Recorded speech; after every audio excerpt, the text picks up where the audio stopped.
Shalom wapendwa katika Kristo.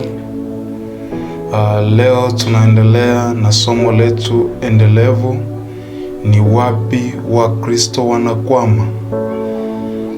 Na leo tutaendelea na kichwa kinachosema nguvu ya imani. Waebrania 11 sura ile ya kwanza inasema, basi imani ni kuwa na hakika ya mambo yatarajiwayo, ni bayana ya mambo yasiyoonekana. Katika maisha ya wokovu, imani ndiyo nguzo muhimu inamfanya mtu asimame mbele za Mungu. Kuna nyakati macho yanaweza kuona ugumu, lakini imani humfanya mtu aamini kuwa Mungu bado ana njia. Mungu bado anaweza kufanya, hata kama sio kwa ule wakati aliotarajia yeye. Imani humfanya mtu kuvumilia majaribu. Imani hushinda hofu.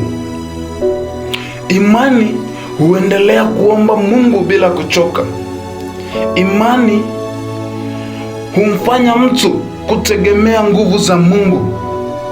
Imani humfanya mtu kuona mkono wa Mungu ukitenda.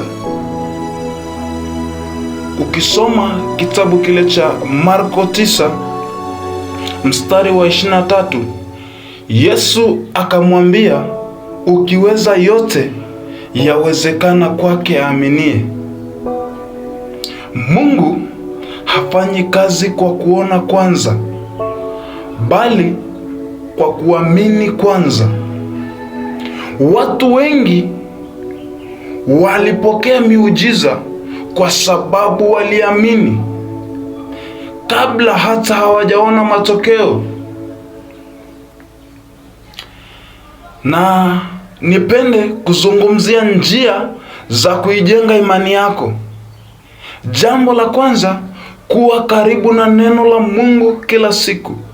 Dumisha maisha ya maombi kila mara. Epuka maneno ya kukata tamaa. Amini Mungu hata mambo kabla hayajatokea. Kaa karibu na watu wanaokutia moyo kiroho. Warumi 10 mstari ule wa 17 inasema, imani chanzo chake ni kusikia, na kusikia huja kwa neno la Mungu. Kumbuka hili, imani ya kweli haikati tamaa kirahisi. Mungu anaweza kubadilisha hali yoyote kwa mtu anayeamini. Bwana akubariki sana, na Mungu akitupa kibali tutaendelea tena.